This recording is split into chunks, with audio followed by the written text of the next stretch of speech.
രാവിലെ എഴുന്നേറ്റ് ഡെൽമ ചുറ്റും നോക്കി. മുറിയിൽ എവിടെയും എഡ്ഡിയില്ലെന്ന് ഉറപ്പുവരുത്തി. ബാൽക്കണി ഡോർ അടഞ്ഞു കിടപ്പാണ്. അപ്പം ഇയാൾ എങ്ങനെ പുറത്തു കടന്നു? ഞാൻ തുറന്നു കൊടുത്തായിരുന്നോ? ഒരു ഓർമ്മയില്ലല്ലോ.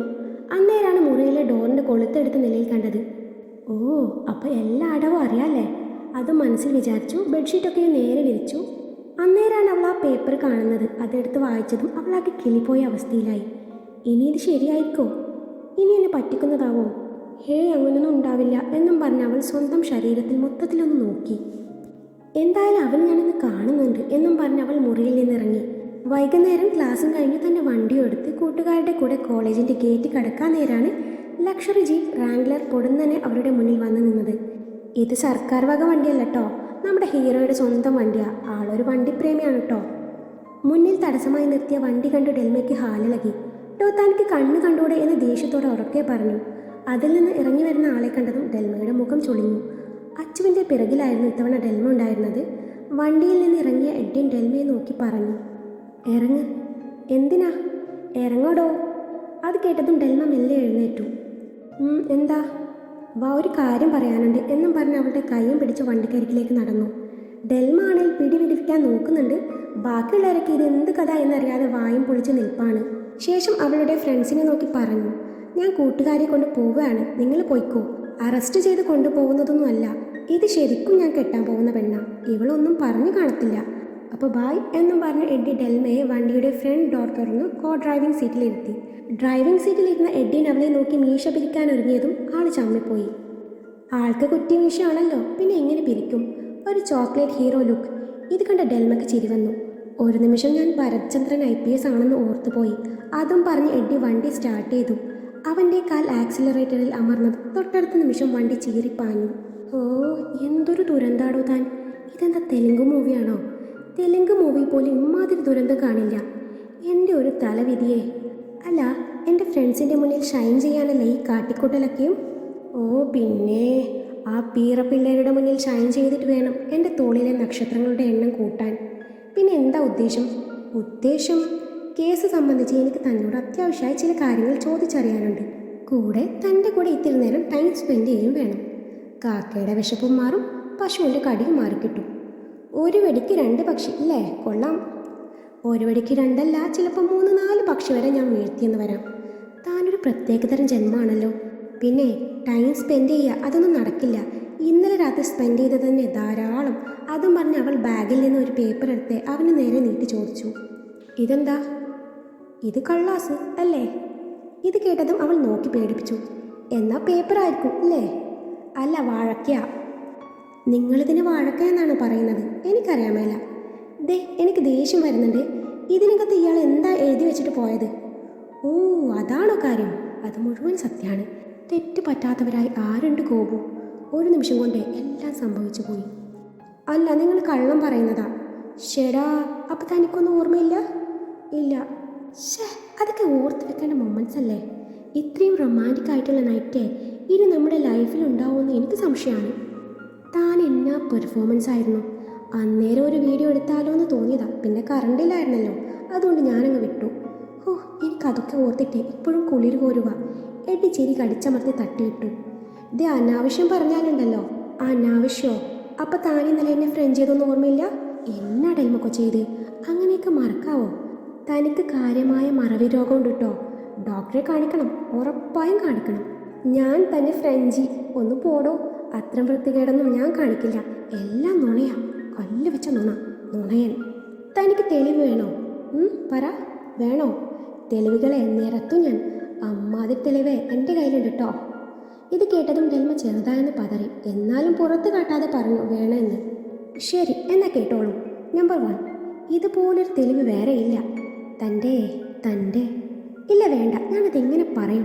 വേണ്ട, ഒന്നും നടന്നിട്ടില്ല എന്ന് താനങ്ങ് വിചാരിച്ചു. ഓക്കെ, അതാണ് തനിക്ക് നല്ലത്. ഒന്നുമില്ല, എല്ലാം മായ്ച്ചുകളാ. ഇത് കേട്ടതും ഡെൽമയുടെ മുഖം ബലൂൺ പോലെ വീർത്തു. ദേ, താൻ മനുഷ്യനെ ടെൻഷൻ എടുപ്പിക്കാതെ പറയുന്നുണ്ടോ? എൻ്റെ സംസ്കാരം അത് പറയാൻ അനുവദിക്കുന്നില്ല കുട്ടി. പ്ലീസ്, എന്നെ നിർബന്ധിക്കരുത്. എന്നാ പറയണ്ട. ഞാൻ നമ്മുടെ ഫസ്റ്റ് നൈറ്റിൻ്റെ അന്ന് പറയാട്ടോ. പിന്നെ ഈ മാസം താനൊന്ന് ശ്രദ്ധിക്കുന്നത് നല്ലതാ. എന്തോന്ന് ശ്രദ്ധിക്കാൻ? ഒന്നുമില്ല. ഒന്നും അറിയാത്ത പോലെ. എല്ലാം ഞാൻ തന്നെ പറഞ്ഞു തരണം എന്ന് വെച്ചാലേ കഷ്ടമുണ്ടേ. ദേ വണ്ടി നിർത്തിക്കേ, ഞാൻ ഇറങ്ങുക. വണ്ടി നിർത്താൻ. എനിക്ക് തൻ്റെ അഡൽസോണ്ടി ഡയലോഗ്സ് ഒട്ടും ഇഷ്ടാവുന്നില്ല. സൂക്ഷിച്ചാൽ തനിക്ക് കൊള്ളാം, അത്രേ ഞാൻ ഉദ്ദേശിച്ചുള്ളൂ. പിന്നെ ഞാൻ പറയാവുന്ന കാര്യം പറഞ്ഞില്ലല്ലോ. അതിനു മുന്നേ എങ്ങോട്ടായി ചാടത്തുള്ളി പോണത്? തനിക്കിഷ്ടമില്ലാത്ത സ്ഥിതിക്ക് ഇനി ഞാൻ ഈ മാറ്റർ സംസാരിക്കില്ല, പോരെ? പ്രോമിസ്. എന്നാൽ തനിക്ക് കൊള്ളാം. ഈ താൻവിളി ഒന്ന് നിർത്തിക്കൂടെ? കോൾ മീ ഇച്ചായൻ please. It's my simple and humble request. പിന്നെ ഇച്ചായൻ. വാഴക്ക, ഒന്ന് പോയി അവിടുന്ന്. വാഴക്ക തനിക്ക് അത്രയ്ക്ക് ഇഷ്ടമാണ്? ഇടയ്ക്കിടെ പറയുന്നുണ്ടല്ലോ വാഴക്ക വാഴക്കാന്ന്. പോവാൻ നേരം ഞാൻ വാങ്ങിച്ച് തരുന്നുണ്ട് ഒരു കുല വാഴക്ക. വീട്ടിൽ പോയി കഴിച്ചോട്ടാ. ഓക്കെ, ഞാൻ മാറ്ററിലേക്ക് വരാം എന്നും പറഞ്ഞ് അവൻ വണ്ടി വിജനമായ ഒരു സ്ഥലത്ത് ഒതുക്കി നിർത്തി. ഞാൻ തനിക്കൊരു വോയിസ് ക്ലിപ്പ് കേൾപ്പിക്കാം, ആ വോയിസ് ഐഡൻറ്റിഫൈ ചെയ്യാൻ പറ്റുമെന്ന് നോക്കിക്കേ എന്നും പറഞ്ഞ് അവനൊരു വോയിസ് പ്ലേ ചെയ്തു. ഹലോ ആതിര, നീ ഇത് എവിടെയാ ഉള്ളത്?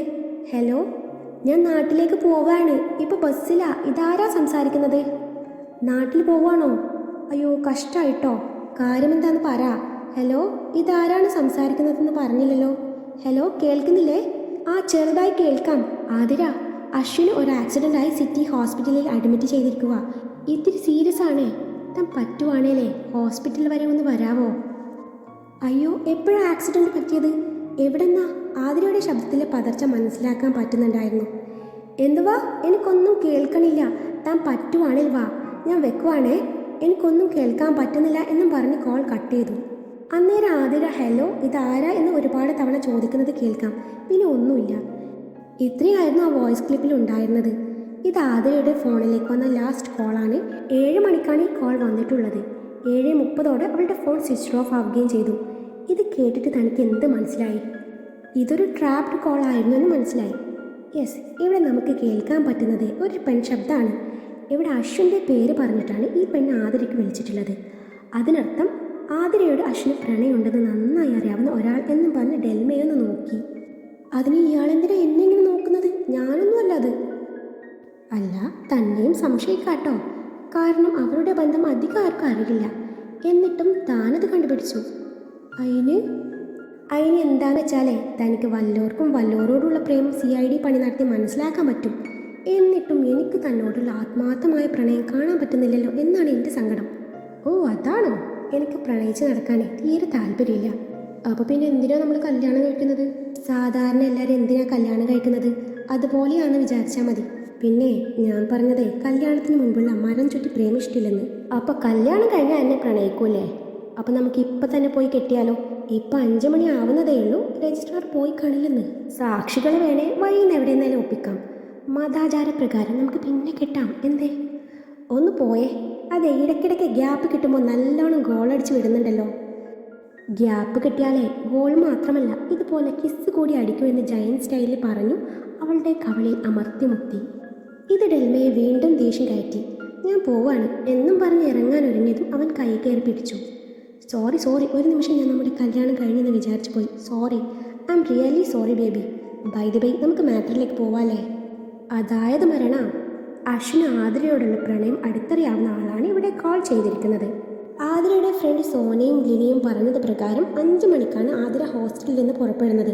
അവൾ ഓട്ടോയിൽ കയറുന്നത് ആ ഭാഗത്തുള്ള CCTV ഫുട്ടേജിൽ പതിഞ്ഞിട്ടുണ്ട്. ആ ഓട്ടോക്കാരനെ ചോദ്യം ചെയ്തപ്പോൾ അവൾ ബസ് സ്റ്റാൻഡിൽ ഇറങ്ങിയെന്ന് പറഞ്ഞിട്ടുണ്ട്. ശരിയാണ്, അവൾ സ്റ്റാൻഡിൽ ഇറങ്ങുന്നതും നടന്നു പോകുന്നതും ആ ഭാഗത്തുള്ള ക്യാമറയിൽ വ്യക്തമായി കാണാം. അവൾ നാട്ടിലേക്ക് സ്ഥിരമായി പോകുന്ന ബസ്സിലാണ് അവൾ അന്നും കയറിയത്. ടിക്കറ്റ് എടുക്കാൻ നേരം കണ്ടക്ടർ അവളെ കാണുകയും ചെയ്തു എന്ന് മൊഴി നൽകിയിട്ടുണ്ട്. പക്ഷെ അന്നേ ദിവസം അവൾ അവളുടെ വീടിൻ്റെ അടുത്തുള്ള സ്റ്റോപ്പിൽ ഇറങ്ങിയിട്ടില്ല എന്നത് കണ്ടക്ടറും കിളിയെ ഉറപ്പിച്ച് പറയുന്നു. കാരണം അത് ലാസ്റ്റ് സ്റ്റോപ്പിന് തൊട്ട് മുമ്പുള്ള സ്റ്റോപ്പാണ്. അന്നേരം ബസ്സിലെ ആൾക്കാരുടെ എണ്ണം 2ഓ 3ഓ ആയിരിക്കും. അതാണ് അവർ അത്രയ്ക്കും ഉറപ്പിച്ച് പറഞ്ഞത്. സോ അവൾ പാതി വഴിയിലെ എവിടെയോ ഇറങ്ങി. അതാരും ശ്രദ്ധിച്ചതുമില്ല. 8 മണിക്ക് സോനയും മിലിനിയും അവളുടെ ഫോണിലേക്ക് വിളിച്ചപ്പോൾ ഫോൺ സ്വിച്ച് ഓഫ് ആയിരുന്നു. ലാസ്റ്റ് വന്ന കോൾ 7 മണിക്കും. 7:30 ഫോൺ സ്വിച്ച് ഓഫായി കാണിക്കുന്നുണ്ട്. അതായത് അവൾ ആ സമയത്ത് കൊലയാളികളുടെ കയ്യിൽ അകപ്പെട്ട് കഴിഞ്ഞിരുന്നു. ഫോൺ ലാസ്റ്റ് ടൈമിൽ ഓൺ ആയിരിക്കുന്ന ലൊക്കേഷൻ ട്രേസ് ചെയ്തിട്ടുണ്ട്. പക്ഷെ അതുകൊണ്ട് ഒരു പ്രയോജനവും ഉണ്ടായില്ല. ഈ കോൾ ചെയ്ത വ്യക്തിയുടെ ഡീറ്റെയിൽസ് എടുത്താൽ പോരെ? അത് വ്യാജമായ അഡ്രസ് എടുത്ത സിം കാർഡാണ്. ഏതോ ഒരു സൗദാമിനി മോഹൻ്റെ പേരിലെടുത്ത സിം കാർഡ്. ആ അഡ്രസ്സിൽ അന്വേഷിച്ച് പോയപ്പോൾ അങ്ങനെ ഒരാൾ ഉണ്ടോയെന്ന് പോലും ആ നാട്ടുകാർക്ക് അറിയില്ല. അന്വേഷണം വഴി തിരിച്ചു വിടാനാണ് ഇതുപോലുള്ള വ്യാജ സിം കാർഡ് അവർ ഉപയോഗിച്ചത്. പക്ഷേ ഈ പെണ്ണ് ലോ കോളേജ് സ്റ്റുഡൻ്റ് ആണെന്നതിൽ ഒരു സംശയമില്ല. അശ്വിനെയും ആതിരയെയും ശരിക്കും അറിയാവുന്ന ഒരാൾ. മേ ബി ആതിരയുടെ ഫ്രണ്ട്സ്, അല്ലെങ്കിൽ തൻ്റെ ക്ലാസ്സിലെ വേറെ ഏതോ കുട്ടികൾ, ഒരുപക്ഷെ തന്നെ പോലെ CID പണി അറിയാവുന്ന ഏതോ ഒരു പഠിച്ച കള്ളി. അതെ, ഇടയ്ക്കിടെ എന്നെ എന്തിനാ ഇതിൽ വലിച്ചിടുന്നത്? ചുമ്മാ ഒരു മനസുഖം. ഓക്കെ, അത് വിട്. താൻ ഈ വോയിസ് കേട്ടിട്ടേ ആളെ തിരിച്ചറിയാൻ പറ്റുന്നുണ്ടോ എന്ന് നോക്കിക്കേ. എഡിനത് പറഞ്ഞതും ഡെൽമ വീണ്ടും വീണ്ടും വോയിസ് കേട്ടു. Any clue?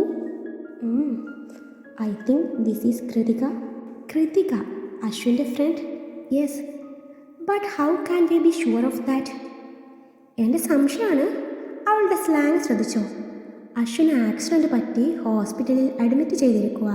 ഇത്തിരി സീരിയസ് ആണേ, ഹോസ്പിറ്റൽ വരെ വരാവോ? ഞാൻ വെക്കുവാണേ. എന്തുവാ? കേൾക്കാൻ പറ്റണില്ല. ഇത് കോമണായി കൃതിക യൂസ് ചെയ്യുന്ന വാക്കുകളാണ്.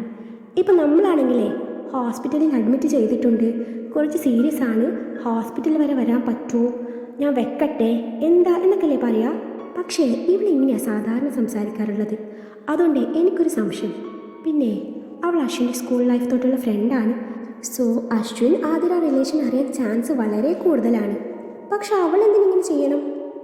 കാരണമുണ്ട്. എന്ത് കാരണം? ശരിക്കും താൻ ഈ പേര് പറയുന്നതിന് മുമ്പേ എൻ്റെ മനസ്സിൽ വന്ന പേര് ഇത് തന്നെയാണ്. ഇന്നലെ നമ്മൾ കോളേജിൽ നിന്ന് സംസാരിക്കുമ്പോൾ ആ പെണ്ണിൻ്റെ കണ്ണുകൾ നമ്മളിലായിരുന്നു.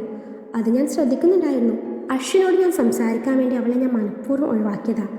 അവൾ പോവാൻ നേരം കുറച്ച് നടന്ന ശേഷം ഒന്ന് നിന്നു ഞങ്ങൾക്കരികിലേക്ക് ഒരു നോട്ടം പായിച്ചിരുന്നു.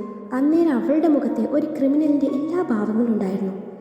തന്നെക്കുറിച്ചാണ് അവർ സംസാരിക്കുന്നത് എന്നൊരു പേടി അവളിൽ ഞാൻ കണ്ടതാ. പക്ഷെ അവളെന്തിനാ ആതിരയെ കൊല്ലാൻ കൂട്ടി നിൽക്കണം? അതിൻ്റെ ആവശ്യം? ചിലപ്പോൾ അവൾക്ക് അശ്വിനോട് പ്രണയം തോന്നിയിരിക്കാം. എൻ്റെ സംശയം മാത്രമാണ്. എന്തായിക്കൂടാ എന്നുണ്ടോ?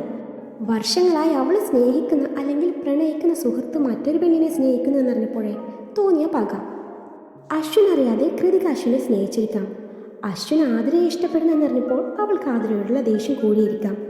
പ്രണയം എന്ന് പറയുന്നതേ അതുപോലുള്ള ഒരു ഐറ്റമാണ് എൻ്റെ മോളെ. ഒരിക്കൽ ഇഷ്ടപ്പെട്ടു പോയാൽ പിന്നെ വിട്ടുകൊടുക്കാൻ മനസ്സ് വരില്ല എൻ്റെ വാവേ എന്നും പറഞ്ഞ് അവളുടെ മൂക്ക് പിടിച്ച് വലിച്ചു. നമ്മുടെ ചക്കൻ വീണ്ടും ഗോളടിച്ച് വിട്ടു. ശേഷം ഇടുപ്പിൽ ചേർത്ത് പിടിച്ച് അവളോട് ചേർന്നിരുന്നു. ആ നിമിഷം ചുറ്റുള്ളതൊക്കെ വിസ്മരിച്ച് ഇരുവരും കണ്ണും കണ്ണും നോക്കിയിരിപ്പായി. അവൻ്റെ കണ്ണുകൾ അവളുടെ മുഖമാകെ ഓടി നടന്നു. അവൻ്റെ കാപ്പിക്കണ്ണുകളാൽ അവളിൽ പ്രണയമാന്ത്രികത തീർത്തു. അന്നേരം അവളുടെ അതരം വിറകൊള്ളുന്നുണ്ടായിരുന്നു. അതരങ്ങളിലൂടെ പതിയെ അവൻ വിരലോടിച്ച് തഴുകി. അവൻ്റെ മുഖം താഴ്ന്നു വരുന്നത് അവൾ അറിയുന്നുണ്ടായിരുന്നു. പക്ഷെ അവനെ എതിർക്കാൻ അന്നേരം അവൾക്ക് തോന്നിയില്ല. ഇരുവരുടെയും വിശ്വാസങ്ങൾ തമ്മിൽ കലർന്നു. അന്നേരം അവളുടെ നെറ്റിയിലും ചുണ്ടിനു മുകളിലും വിയർപ്പ് കണങ്ങൾ പൊടിഞ്ഞു. അവൻ്റെ മൂക്കിൻ തുമ്പിനാൽ അവളുടെ ചുണ്ടിന് മേലെയുള്ള വിയർപ്പ് തുള്ളികളെ ഒപ്പിയെടുത്തു. ചുണ്ടോട് ചുണ്ട് ചേർത്ത് വെച്ച് അവളുടെ ചുണ്ടിനെ പതിയെ വായ്ക്കകത്താക്കി നുണയാൻ തുടങ്ങി. ഇരു ചുണ്ടുകളും മാറി മാറി നുണഞ്ഞു. അവൻ്റെ കുറ്റിത്താടിയും മീശയും അവളുടെ മുഖത്ത് പതിഞ്ഞതും ഒരു സുഖമുള്ള നോവ് അവൾ അറിയുന്നുണ്ടായിരുന്നു. ചുംബന തീവ്രത കൂടി വന്ന് വൈകാതെ അതൊരു ദീർഘ ചുംബനമായി മാറി.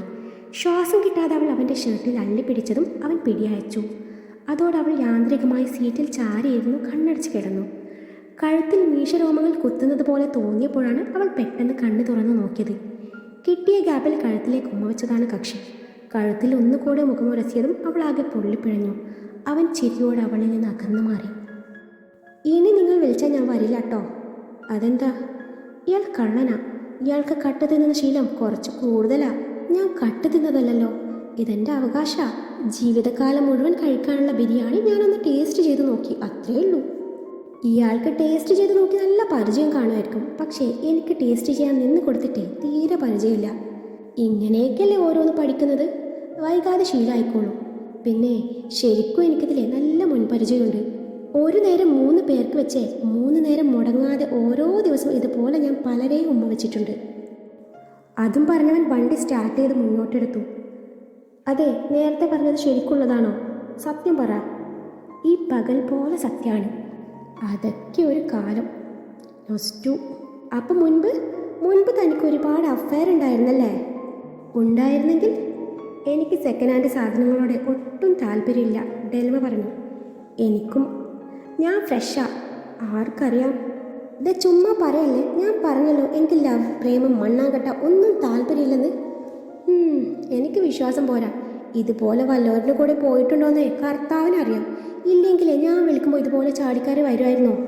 ഇപ്പം ഞാൻ വന്നതായല്ലേ കുറ്റം. ഞാൻ ആദ്യമായിട്ടാണ് പരിചയമില്ലാത്ത ഒരുത്തൻ്റെ കൂടെ ഇങ്ങനെ ഒറ്റയ്ക്ക് യാത്ര ചെയ്യുന്നത്. പിന്നെ ഇയാളുടെ കൂടെ വന്നതേ ഇയാളെൻ്റെ ഡെൽമ അതും പറഞ്ഞ് നിർത്തി. എൻ്റെ ബാക്കി പറ. എൻ്റെ കെട്ടിയോനാവാൻ പോകുന്ന ആളല്ലേ, അതുകൊണ്ട് ആ ഒരു ബന്ധത്തിൻ്റെ പുറത്ത് വന്നു, ഇനി വരില്ല. ഇതിനാണ് പറയുന്നത് വിളിച്ചു വരുത്തി അപമാനിച്ചു എന്ന്. അല്ലേലും എനിക്ക് തന്നെ വേണം. ഇന്നലെ കണ്ട ഒരുത്തൻ്റെ കാറിൽ ഒരിക്കലും കയറാൻ പാടില്ലായിരുന്നു.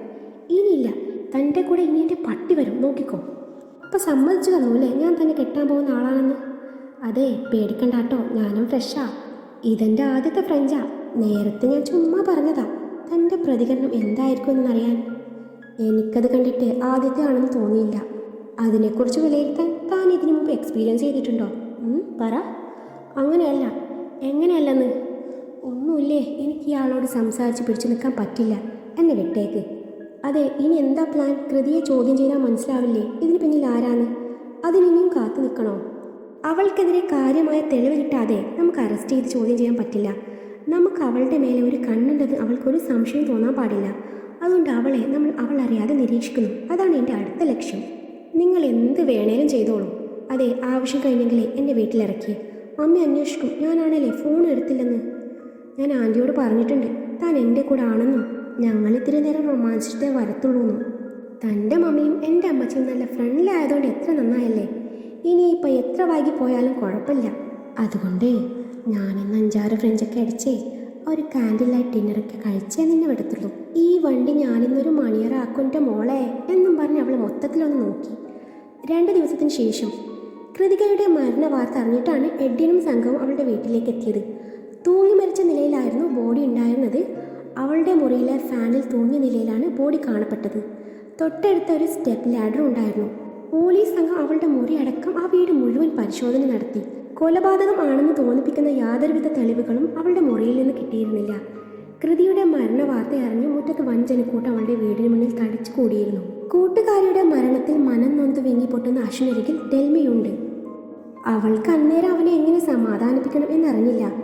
ആരുടെയോ കരസ്പർശമേറ്റാണ് അശ്വിൻ മുഖമുയർത്തി നോക്കിയത്. അത് എഡ്വിനായിരുന്നു. എടോ, കൃതികയ്ക്ക് വേണ്ടി തൻ്റെ കണ്ണിൽ നിന്ന് ഒരു തുള്ളി കണ്ണുനീർ പോലും വീഴാൻ പാടില്ല. അതവൾ അർഹിക്കുന്നില്ല. ഈ മരണം അവൾ സ്വയം വിളിച്ചു വരുത്തിയതാണ്. ഒരു പാവം പെണ്ണിനെ ഇല്ലാതാക്കാൻ കൂട്ടുനിന്നതിന് ദൈവം അവൾക്ക് അറിഞ്ഞു കൊടുത്ത ശിക്ഷയാവാം ഇത് എന്നും പറഞ്ഞ് എഡ്വിൻ തൻ്റെ പോലീസ് വാഹനത്തിൽ കയറിപ്പോയി. ഒന്നും മനസ്സിലാവാതെ അശ്വിൻ ഡെൽമയെ നോക്കി. നീ കണ്ണു തുറക്ക്, എന്നിട്ട് വന്നേ, ഞാൻ എല്ലാം പറയാം എന്ന് പറഞ്ഞ് ഡെൽമ അവനെ പിടിച്ചെഴുന്നേൽപ്പിച്ചു. ഇരുവരും കുറച്ച് മാറി നിന്ന് സംസാരിക്കാൻ തുടങ്ങി. ആതിര കേസിൽ ഇതുവരെ ഒരു തെളിവും കണ്ടെത്താൻ പറ്റാത്തതുകൊണ്ട് എഡിനെ നേരിട്ട് DIG ഓഫീസിലേക്ക് വിളിപ്പിക്കുകയായിരുന്നു. ഓപ്പോസിറ്റ് ചെയറിൽ DCP അലക്സ് വർഗീസും ഇരിപ്പുണ്ട്. എഡിൻ്റെ പെങ്ങൾ സോഫിയയുടെ ഭർത്താവാണ് അലക്സ്. എഡിനകത്ത് കയറി സല്യൂട്ട് ചെയ്ത ശേഷം അലക്സിനൊന്ന് നോക്കി. എന്താണോ ഇത്? ഇതുവരെ ആയിട്ടും കേസിന് ആസ്പദമായ തെളിവുകളൊന്നും തനിക്ക് കണ്ടെത്താൻ പറ്റിയില്ല എന്ന് പറഞ്ഞാൽ ഇതിൽ പരം അപമാനം വേറെ ഉണ്ടോ? ഡിപ്പാർട്ട്മെൻറ്റിലെ പുലിക്കുട്ടി എന്നാണല്ലോ താൻ അറിയപ്പെടുന്നത്. എന്നിട്ട് ഈ കേസിൽ തനിക്ക് എന്താ പറ്റിയത്? ഇതേ തൻ്റെ അളിയൻ ഒറ്റ ഒരുത്തൻ്റെ വാക്ക് കേട്ടാ ഞാൻ ഈ കേസ് തന്നെ ഏൽപ്പിച്ചത്. എനിക്ക് തന്നോട് പ്രത്യേക താല്പര്യമുണ്ടെന്നാ ഡിപ്പാർട്ട്മെൻറ്റ് മൊത്തം സംസാരം. ശരിക്കും ഇപ്പോൾ കേസ് അന്വേഷണമാണോ നടക്കുന്നത്, അതോ മറ്റു പലതോ ആണോ? ഞാനും ചിലത് അറിഞ്ഞു. ഈ കേസ് മര്യാദക്ക് തെളിച്ചിട്ട് താനേ പ്രേമിക്കുകയോ കെട്ടുകയോ എന്താന്ന് വെച്ചാൽ ചെയ്യും. തൻ്റെ മെടുക്കൊക്കെ എനിക്കറിയാം. എന്നാലും പറയാം, തനിക്ക് പറ്റിയ ഫീൽഡ് സിനിമ ആയിരുന്നു. അതിന് പറ്റിയ ലുക്കും. എടോ, മീശ പഠിച്ച പോലീസുകാർ നമ്മുടെ നാട്ടിലുണ്ടോടോ? ഉണ്ട് സാർ. അങ്ങ് മുംബൈയിൽ പോലീസുകാർക്ക് ക്ലീൻ ഷേവാണ് നല്ലതെന്ന് സാറിന് അറിഞ്ഞൂടെ? ഏതോ ഒരു ഓഫീസർ താടി വടിച്ചു മീശ വെച്ച് ഒരു സ്റ്റൈലങ്ങ് പരീക്ഷിച്ചു. അയാൾ അനുകരിച്ചു പിന്നീടുള്ള പോലീസുകാരെല്ലാം ഇറങ്ങിയതിന് ഞാൻ എന്നാ ചെയ്യാനാ? ഇതെൻ്റെ സ്റ്റൈലാണ്. ഇനി ഭാവി തലമുറ ഇത് ഫോളോ ചെയ്യട്ടെ സാർ. മതി, താൻ മാറ്ററിലേക്ക് വാ.